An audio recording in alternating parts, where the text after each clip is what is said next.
Books are a stairway to heaven built with words.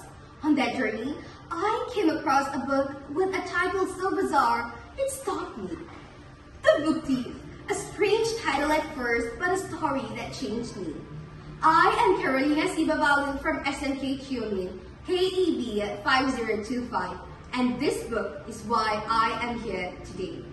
The Book Thief is a global phenomenon written by Marcus Suzak, a literary gem from Australia, translated into over 40 different languages and copied into 60 million copies.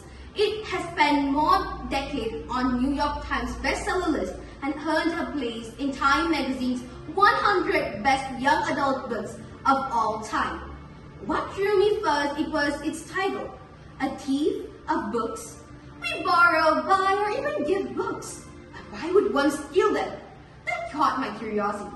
At first glance, the Book Thief's cover is simple, muted, and minimalistic. But look closer, the shadowy figure dancing with death, hinting at the story's heart. Yes, death is its narrator, unusual, poetic, and surprisingly human, showcasing that even death too has heart.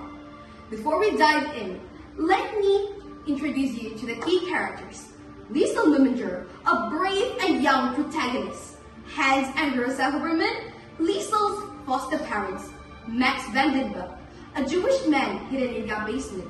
And Death, our beloved narrator. Let's dive in. Have you ever heard that say, I am haunted by humans? This story unfolds in Nazi Germany during the horror of World War II. Following Lisa Luminger, a young girl sent to live with her foster parents, Hans and Rosa Huberman, after losing her brother and mother. At her brother's funeral, she steals her first book, The Gravedigger's Handbook. Even though she can't read, over time she forms a deep bond with books, and her quiet obsession with stealing books grows. From Nazi's book burnings to the mayor's library, Lisa steals stories wherever and whenever she can, earning her name, the Book Thief. Meanwhile, the Hubermans risk their life to save a man named Max Vandenberg, a Jewish man seeking refuge in their basement. As bombs fall and wars rage, Lisa is surrounded by fear, horror, and wars. Through it all, she turns pain into courage, compassion, and resilience, all to the power of knowledge. She survives, she writes, she lives a long life, and never forgets Max, her writing and storytelling partner. And here is the climax. In the final page, we can see Death returning back to Liesel, many years after, to collect her soul with a book in hand, a book that was written by Liesel as a teenager called The Book Thief. Now, that's how the story ends. You may have a lot of questions like, Carol, why should Death carry Liesel and not others? I had the same question too, and it sparked a curiosity. In my opinion, here is why. Death has been deeply affected by Liesel. Death sees thousands of souls every single day, many who suffer, hate, and destroy. In the wall of death, Liesel chooses life. Nazis wanted control over what people believed in. By burning books, they removed ideas that challenged their ideologies or promoted freedom. But this young, illiterate 9-year-old girl, surviving in a time of war, fear, injustice, violence, and poverty, realizes that Hitler did not fight with guns first. He used words.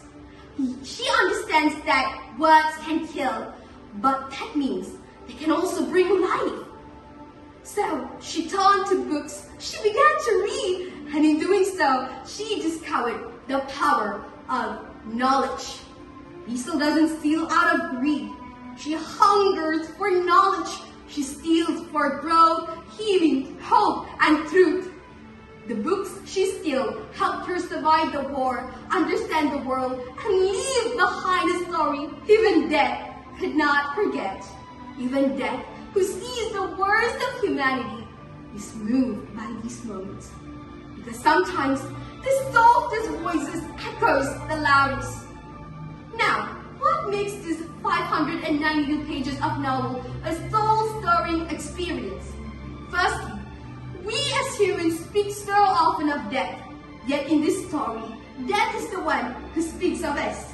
Secondly, it emphasizes the power of knowledge that transforms not just Liesel, but all of us.